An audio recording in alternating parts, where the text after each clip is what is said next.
What is up, guys? It is Kovu here, and today I'm bringing you episode 4 of Story Times with Kovu. I'm sorry that it took so long, and I'm sorry I'm playing hardcore and red gunning, but I just wanted to get a quick gameplay, something like that. I'm playing with a couple of my friends, and basically before we start the commentary, or the story, or whatever you want to call it, I wanted to talk about my last video and tell y'all to pretty much completely disregard everything that I said about that girl. Um, she completely messed me over. It was bad. She dropped me off Facebook, off all that stuff. Twitter, all that. She was a good girl. She still is a good girl. She's nice, but just the way that she did me was so dirty. I don't even know how someone could live with themselves after doing that. But it was a long distance relationship, so that's pretty much the only way that we could talk. And she dropped me off of basically all of it. But anyways, that's why I haven't got any videos out at all.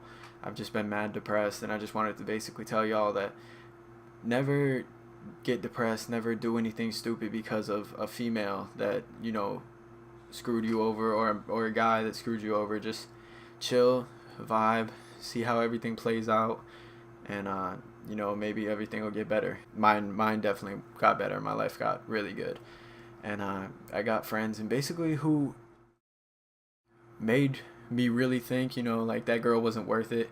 If there's a girl that can do that in your life and completely just drop you out of nothing, one day she's saying, oh, you're perfect, you're so cute, you're so hot, whatever, and then the next day just completely drop you. Like literally she said, hey baby, that morning, and then just drop me after all that. And I didn't know what to do with myself. But the way that my friend Gasp put it, he said, if there's a girl in your life, that can just drop you like that, you don't want that girl in your life. That's on her. She shouldn't have done that. So yeah. All right. So the story today is basically gonna be the first time that I ever got into a serious accident, or like a serious, something serious happened in my life. I don't know. I was a freshman in high school, and I was going to church. I was a fairly good kid, and so I was on my way to church, and I was riding my bike. I was into BMXing and stuff back then, and I had a real nice bike. And basically, I'm going up to the church. I'm almost there, and I'm hauling. I'm going fast. When I'm on my way to take I think it was like a right turn or something like that. I was taking my right turn. I seen this car coming, and it was going really fast. So like I figured it was driving on the main road, and it did not turn its blinkers on. She did not turn her blinkers on, anything like that. So I was like, okay, I'm good. So I turned. All of a sudden, I look behind me, and like it's this old lady, and I ended up knowing the old lady. She was going to church too. And basically, I looked at her, and I swear we had eye contact. And she basically just looked at me and was like, you know what? You're younger than me. I hate you.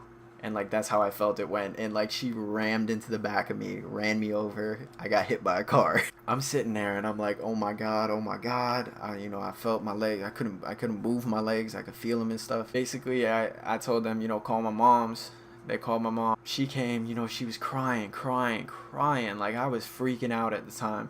And I thought like, like this is it. I'm dead. I'm gonna die. It's happening. Like I thought I would live longer than this. I was freaking out. But the second that my mom came there and she started crying, let me tell you something. My mom has the ugliest face when she cries. Like she's a beautiful woman, but when she cries, it's game over. It's hard not to laugh, and honestly, that's the only thing that made me stop thinking about what was going on. It was pretty hilarious. I couldn't help but to laugh. So I started laughing at her, and she was like, "Why are you laughing? This and that. You just got hurt." And I couldn't help but to, you make weird faces, and she makes weird sounds when she cries. So it made me happy. Basically, it made me forget that both of my legs were snapped, and I wasn't going to be able to walk, let alone play football. I used to play football. I was a freshman. I played corner, and I played varsity in my first year of high school, in my freshman year. So, I was pulling them ladies. Just kidding. I don't pull anything. I couldn't pull a rope in a tug of war. I'm ugly. But, she's sitting there. I got into the ambulance. They're holding my neck, making sure I ain't got a broken neck, anything like that. They brought me to the hospital.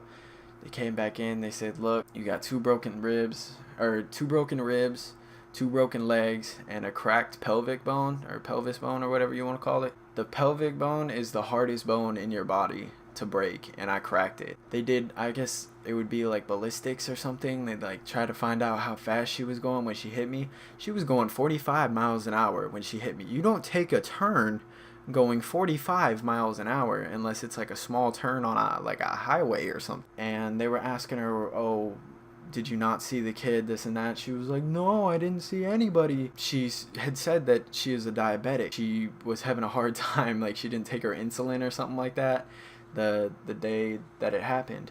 And first thought to my head was, why were you driving if you did not take your insulin? My dad was a diabetic. He used to get like horrible, like he couldn't see and stuff, and like he would react horribly to not taking his insulin, not doing any of that stuff, you know? I was gonna press charges, and I probably should have, but the only reason that I didn't is because the lady, her son, were my parents', I guess you would say, employer. They were self-employed. They were painters.